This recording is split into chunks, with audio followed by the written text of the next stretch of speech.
Advance and be recognized, everyone, and welcome to another episode of the Sitrep Podcast, your forward operations base for all things military and historical wargaming. I am your host, Ariskini Jim, and as you can tell, we've got a little bit of a different format here. Today, I am joined by my friend Mark Ritchie. Mark, how are you doing? I'm doing well, Jim. Yourself? I'm doing great now that we got this recording thing figured out. So everybody, today's content obviously is a little bit different than our usual fare. We're just here to check in with everybody, update our audience on the status of our channel. There have been some changes, as you may or may not have noticed, and just pretty much to get everybody caught up and to bring some new voices onto the team. So, like I said, we're here with Mark. But for now, just to quickly update what's going on the channel, as our audience may have ascertained on your own, at least for the moment, Bill, Sitrep 6, has decided to step back from the Sitrep Podcast.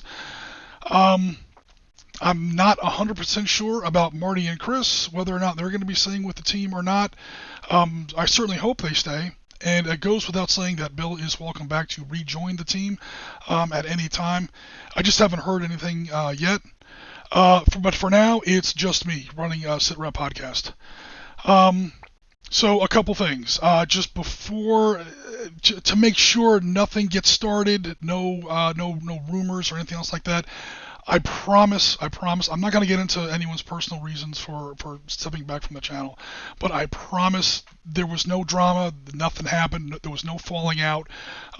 Things just sometimes get out of control with personal lives and things like that, and again, Bill has, made the difficult decision to, at least for the time being, step back away from the channel. Of course, he's always welcome back.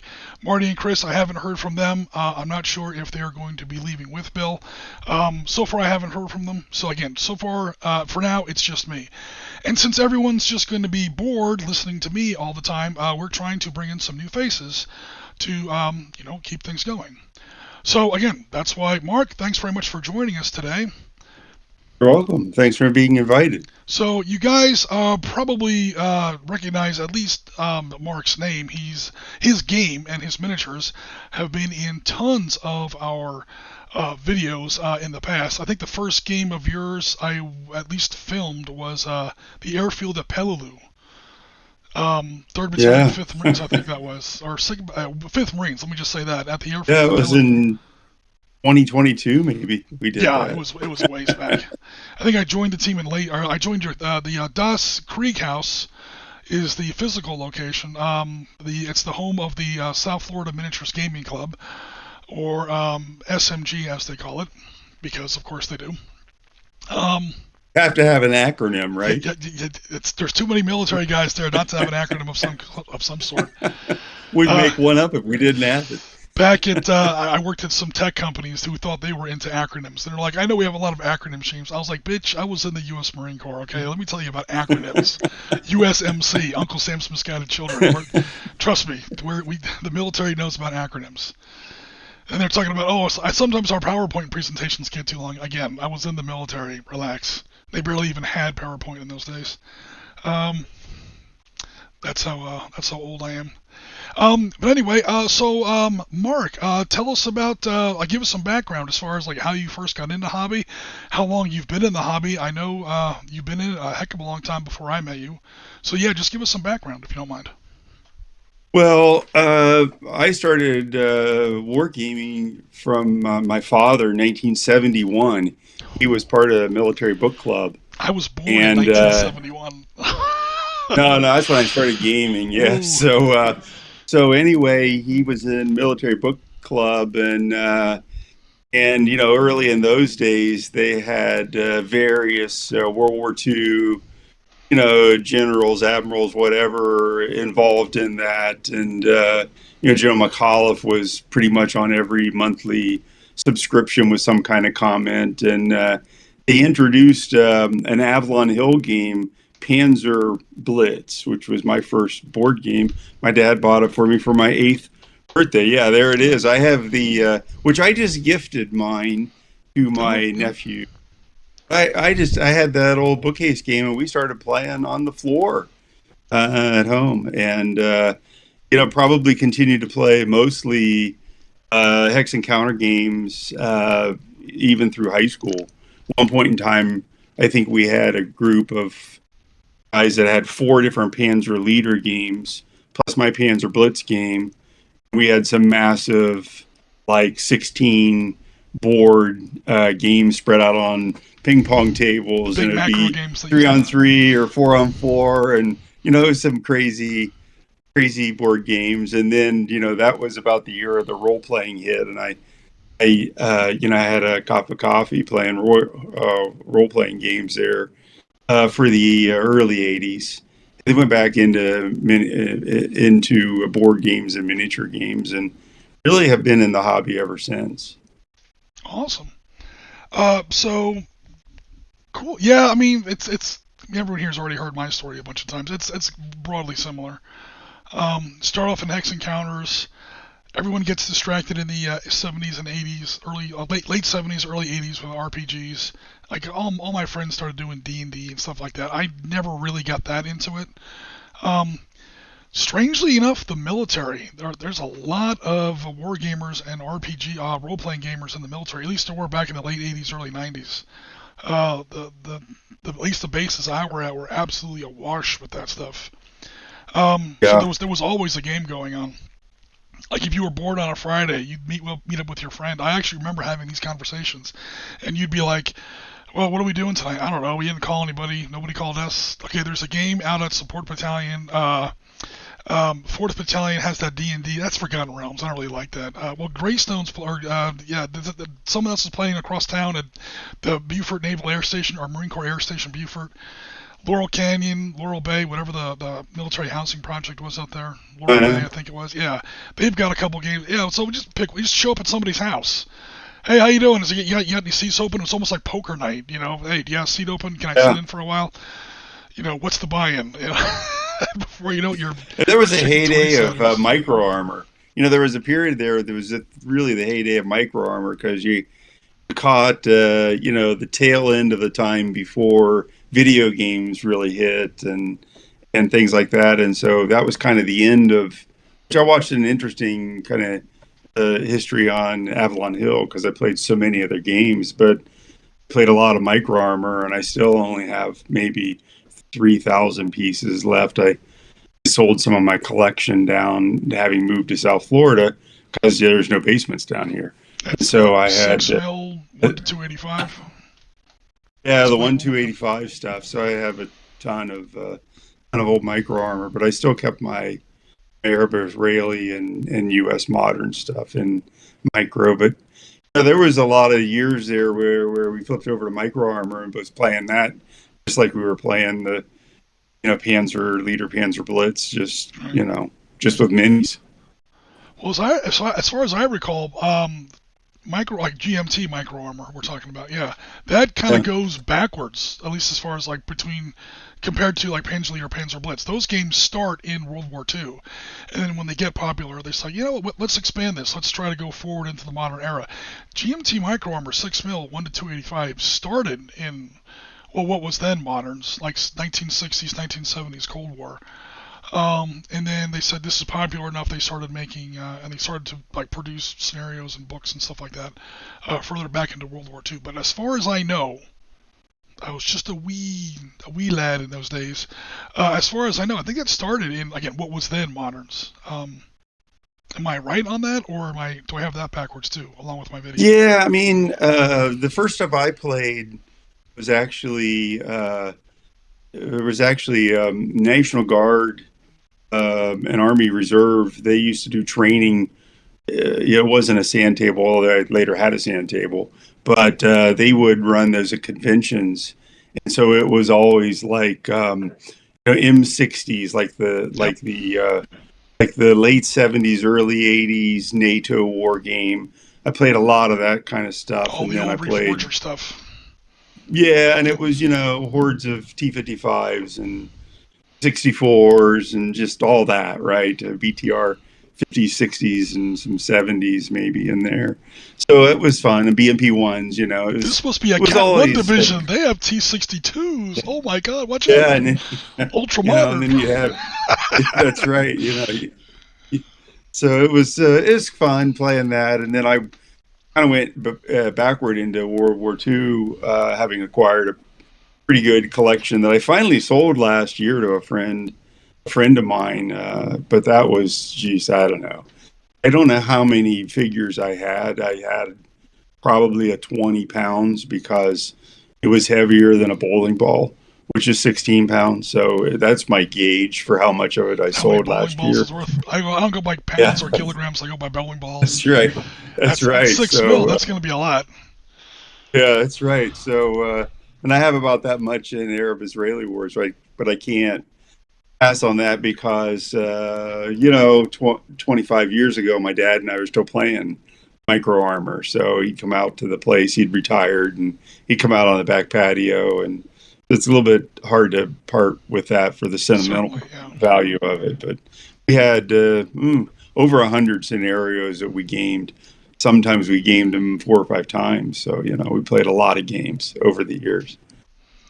So speaking of scenarios and game designs, let's talk for a minute about the game we featured on the Sitrep Podcast channel from you the most, Sure. Tactical Combat.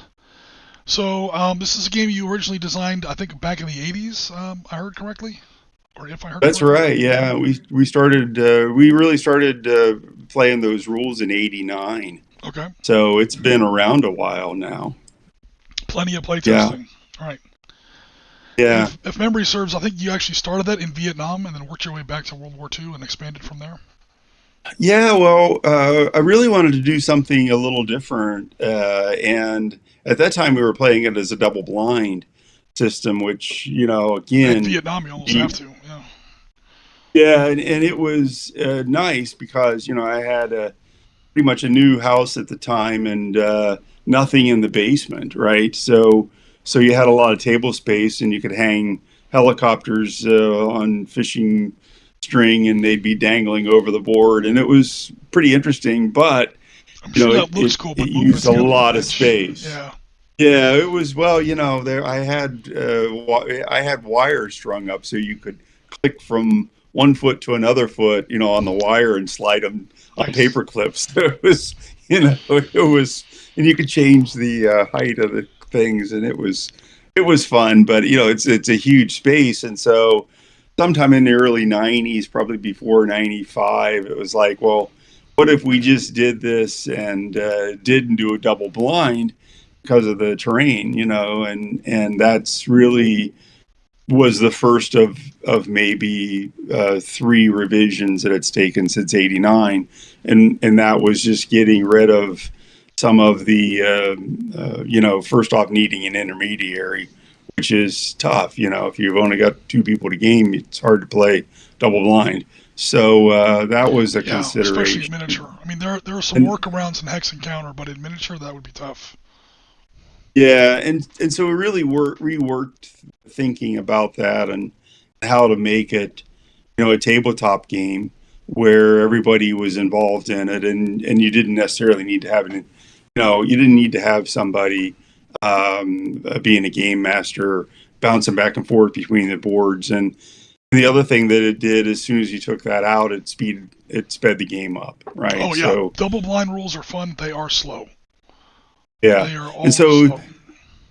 and the other thing too is that in a double blind, it was very skirmishy, which I like, but you couldn't scale the game when you got a company level game or even a platoon level game. You were sometimes challenged of just being able to keep the pace of play up and keeping it interesting and not having. I'm really not a person that likes having big gaps in time where you're doing things. Yeah.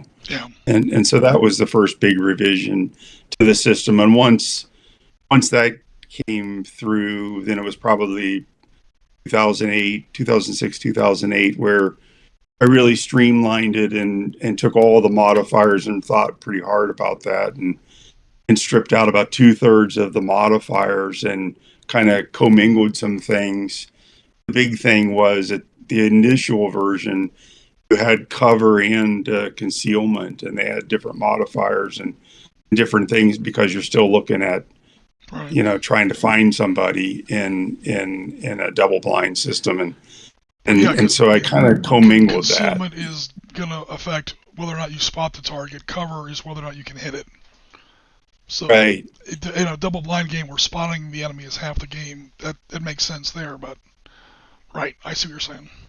Yeah, we So introduced. there was, Go ahead. yeah, I was just going to say there was an extra mechanic there. At a certain point in time, it became somewhat irrelevant, right? So why keep something that doesn't add value to the Right. system? So that's where we stripped that out. So, yeah, this system is available on it's on Wargamer's Vault, right? Right. All right, cool. Yeah. So I'll have a link to that in the description of this video, everybody. When I publish this out, Mark, remind me if I forget to put the link in there, and send me the link as well. Let me know if I forget to put it in there. So yeah, check that link out. It's on there. It's like a PDF download. That's not very expensive, is it? No, it's not. Yeah. Yeah. So check out the PDF link. See if it interests you. I've played it a bunch of times. I mean, obviously, I'm on. It's been on the Sitrep Podcast a whole bunch of times, different scenarios, different episodes, and honestly, I've still got like 3 or 4 episodes in the can that I haven't converted into like published videos yet, and there's some that I just didn't record anyway. So as often as it's been on the channel, I've played it even more, and I'm not. You guys know me, man. When it comes to flaws of war, bolt action, and flames of war. I apologize. I got no problem saying if I don't like a game system. I mean, Team Yank Me gets on my nerves. The commanders in a quantum state between different. That's why we play so much 7 Days to the River Rhine. Um, Right. so yeah, I got no problem saying if I don't particularly enjoy a system. But tactical combat, I picked it up. I do think it runs better with a referee, but it's not like on a level of double like double blind game or anything like that. And I mean, correct me if I'm wrong. I think one of the reasons it runs maybe sometimes better with a ref is because, again, this is one of the game's strengths. Don't get me wrong. I'm not trying to, attack the system here by any means. Is a lot of the phases are simultaneous. Correct. You're right. Yeah, that's an intentional thing. Yeah. Totally, yeah, totally. But in some systems, in some groups, I find that's where like arguments tend to start or whatever. If it doesn't have like in any game system I designed, if you look at Valorant, Victory, Modern Expansion, Dark Star, any of that stuff, even Sitrep Skirmish, I mean there is a turn sequence, and that's why. Again, it's pick your poison. That's why my turns take 2 hours sometimes, which isn't a good thing. But yeah, very specific turn sequence. Okay, you move unit A, then I move unit B, and the good news is there's never a question about who's doing what. The bad news is the turns sometimes take too long. But for a nice, quick, fast game with a very visceral feel, yeah, tactical combat definitely nails it. Yeah, and I think a lot of the times that we've played it, it's been at the club, and so a lot of the scenarios that I run are either 4x4 or 5x6, but sometimes at the club, you're tempted to break that 8x12 foot table out Oh, hell and yeah. get six or seven people around because you want as many folks playing. But I would say that I've got 110 scenarios, something like that, written up, and about half of them are 4x4. I've seen that binder. That binder is just packed with little sheets. Yeah, Little sheets. yeah. So I've actually started releasing more stuff on Wargame Vault, which this week will be the Pacific War, which will be U.S. Second World War, Chinese nationalist Chinese from 37, and then the Japanese, along with a big just dump of scenarios. I'll probably dump some other scenarios in, but that follows on the heels of the last release recently was the Spanish-American War, Mexican expedition, and the Banana Wars. So the tactical combat goes back into the 19th century there, and the one before that was Vietnam. So I got around to putting To put Vietnam, Vietnam and back up there, right? And we've done yeah, up to like 2024 Ukraine, so yeah. I've that was the most I mean, the most recent scenario is Bucha, I think. Oh no, Bucha is 2022. yeah, you had I one got to in think what that 2024. was. Yeah. We did Stepova. Stepova maybe was 2024, early 2024. Yeah, I mean, I probably after I released the Italians and the British and Commonwealth, probably do an ultra modern Ukraine war, just because I've got enough scenarios there, and I kind of want to get the bookends of this done. I may end up doing like the British colonial period, so I'm going to try to fill in everything from the late 1800s to to current, if people have so they have something to go to.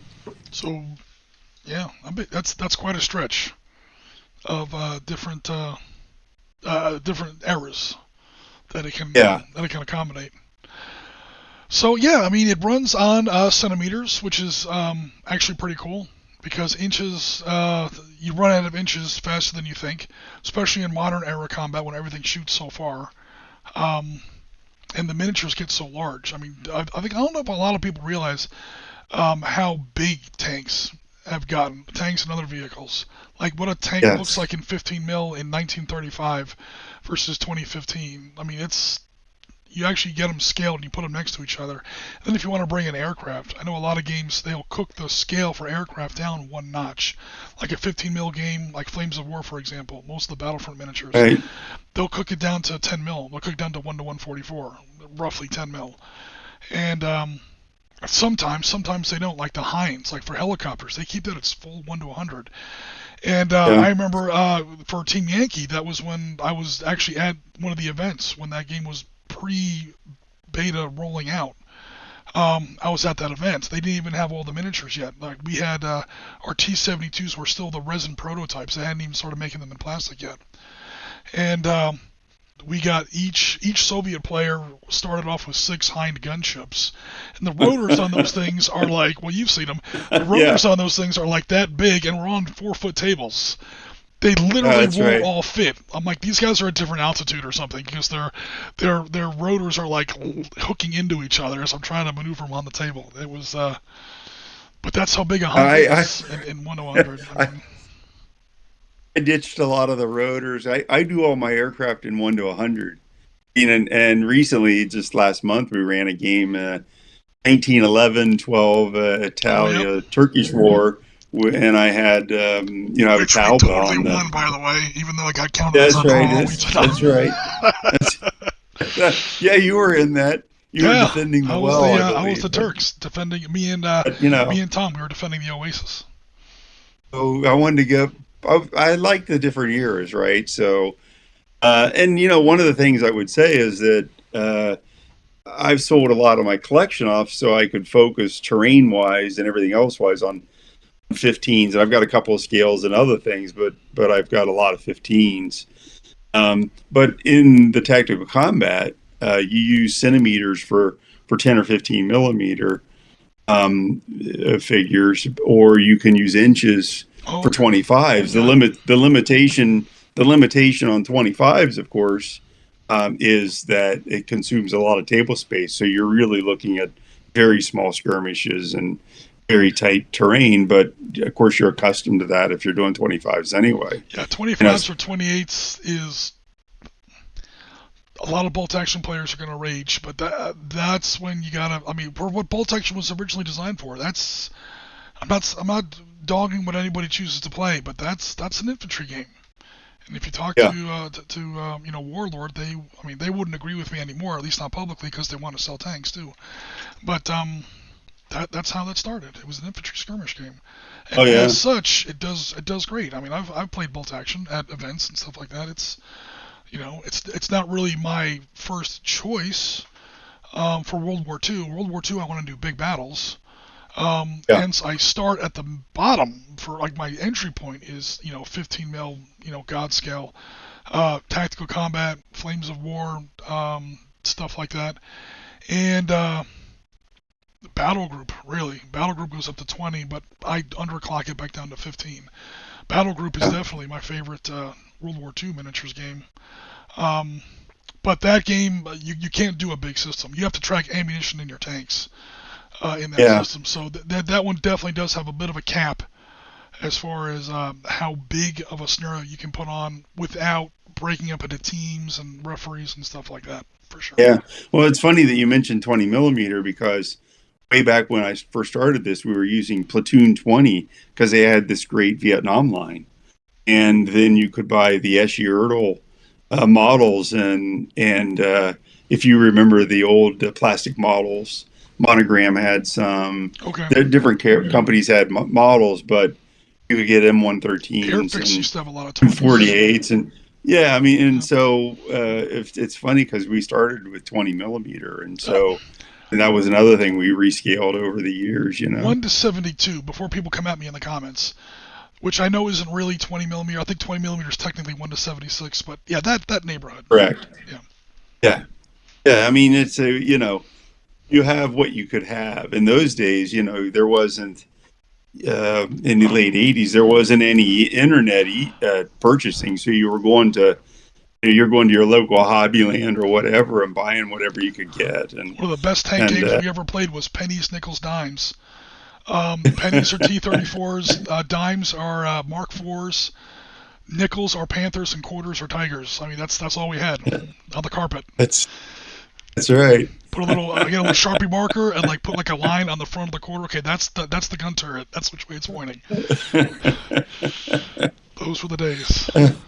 That's right. So You get 20 bucks. You get $20 of coins out of a jar. Here's your army. yeah, I was very disappointed to hear that they might get rid of pennies because I might have to go out and buy $50 of them. I use them for the bases of all my individual infantry. I'm thinking, oh no, that's bad. Maybe I put the Canadians out of the penny business because I sure used a bunch of them over But the years. it costs what, $1, 1.5 cents to make a penny now, or 2 cents. So Yeah, what's the point? I think they lose money on them, so job security, right? So you can buy two for twice the cost too, right? That's the government accounting philosophy. I don't even get into that, but yeah, pretty much. One of the states that's always voting against it to get rid of the penny is Illinois. Why does Illinois give a shit? I mean, Lincoln's on the penny. I mean, That's right. There you go. that's a weird reason. It was a long time ago, but hey. Cool. So, for tactical combat, again, check it out on Wargamer's Vault. There's a lot of things I definitely like about it. I like the medics. I like the react move.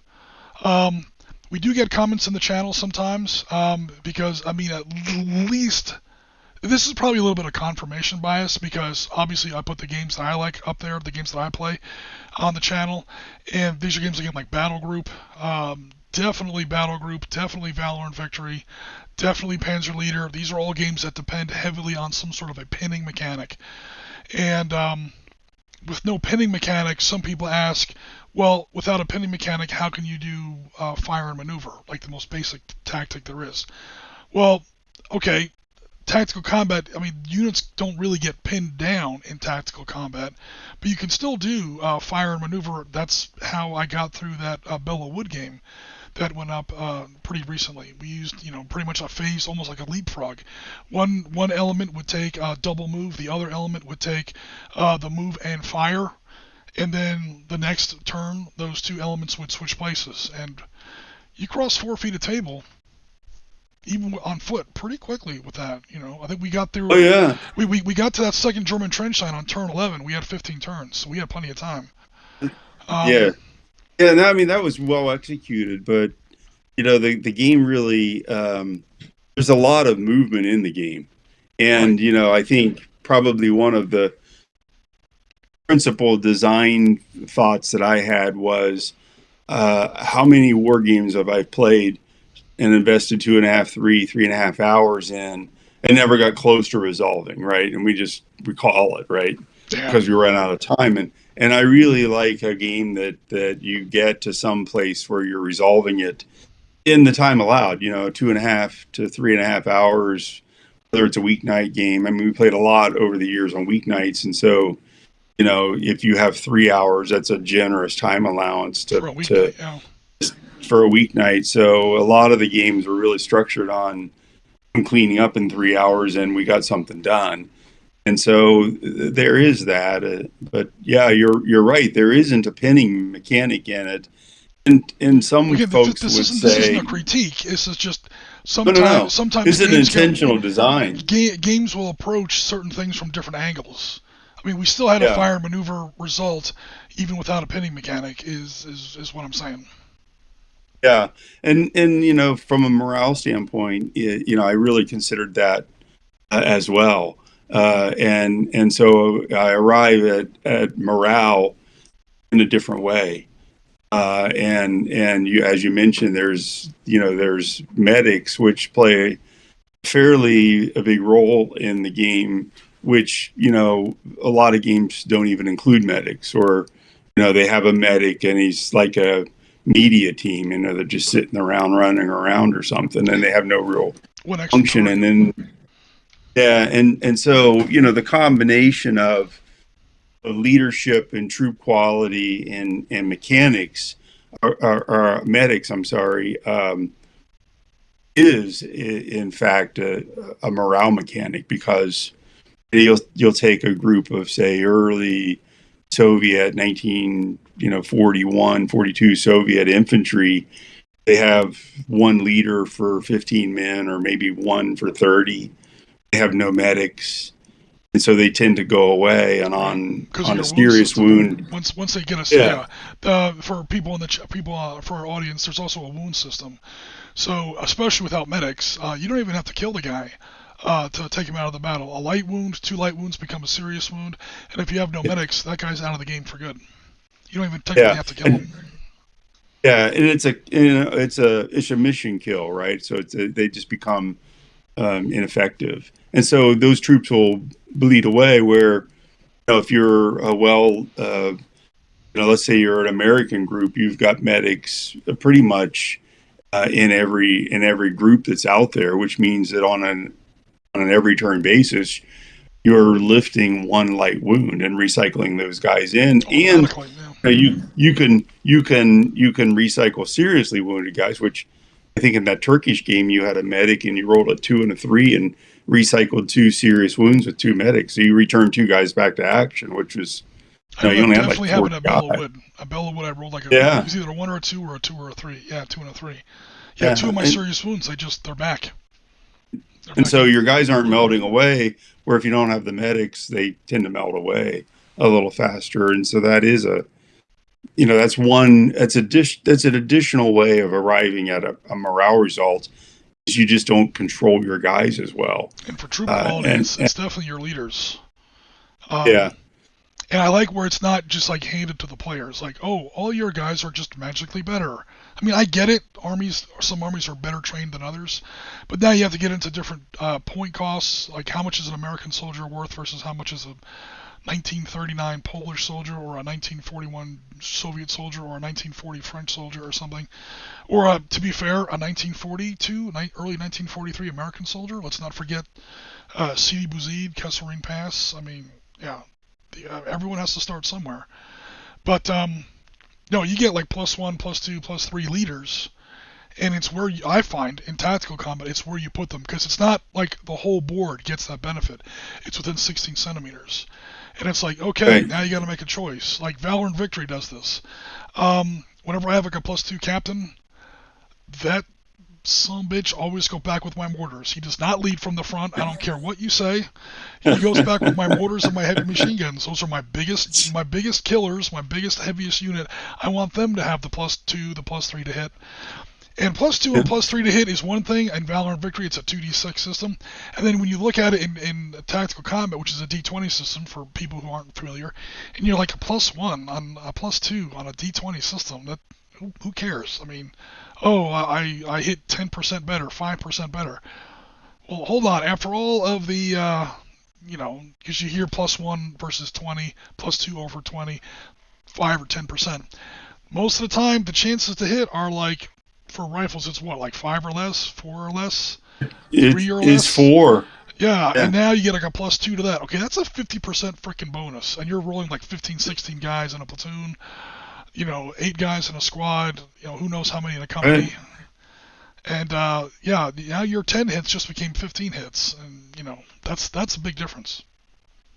Yeah, and I think, to your point a little bit earlier about the fire and move, and you were talking about pinning, is that I like using platoon, that you get a platoon. What do you mean by you get a platoon? I mean, you get the whole platoon, right? You got the machine gun sections and that whole thing. And so you can put a machine gun in a squad and you can do fire, cover fire, and in the mechanic of the sequence of the turn, you can fire before the move phase, and you can Oh yeah, you can have an impact on it, and then you can move.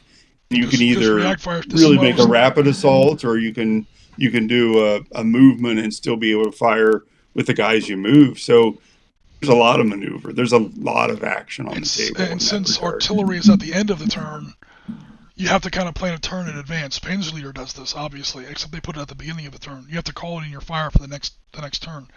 But at here, it's at the end of the previous turn. You calling if you want artillery to cover like a rush across killing ground or something like that. Like I had to, me and Tom had to with our Marines at Bellawood. You're sitting there and you're going, okay, where are we going to rush next turn? Let's call in our offboard artillery there and see if we can either kill or maybe drop some smoke somehow. I mean, again, there's no pinning mechanic, but maybe we can kill some people or put down some wounds. A serious wound is basically a pin. Rack up some light wounds. Okay, light wounds don't stop anybody, but now when I go to my react fire, like my heavy machine guns are back there on react fire, my big belt-fed crew-served weapons. Now they get another light wound, and now they're seriously wounded. Now they're out. Okay, there's no specific pinning mechanic, but there's a pinning mechanic. It's kind of stealth slid in there. Um, Sometimes we get comments in the channel, and I apologize for that. Sometimes I don't actually explain it like all the way, but you try the system a couple times, and you'll see that at least for me, the benchmark is. I don't know if you feel the same way. Even if you're not at all familiar with the rule system, in fact, this works best when you're not familiar with the rule system, but you know the army that you have. You've read enough books. You've talked to enough people. You've done the research, you've done the homework, you know how that force is supposed to work, how they operated. If you do what worked on the actual battlefield in the game and it works, the system's doing its job. If it rewards Yeah. stuff that makes no sense, all your guys link arms, they drink half a bottle of vodka and they march into the minefield. Somehow you won? Question mark? Okay, that game's got some problems with it, or maybe the scenario has some problems with it. But if you do like the actual thing, you know, a fire element, an Right. overwatch element versus a maneuver element, or you do suppressive fire, division by fires, division by terrain, masking fire, stuff like that. If you do all the things that you read about in all the TOs and all the field manuals and stuff like that, you do the thing, and if it works, the system, gets a pass, at least for me. And yeah, Yeah. in tactical combat,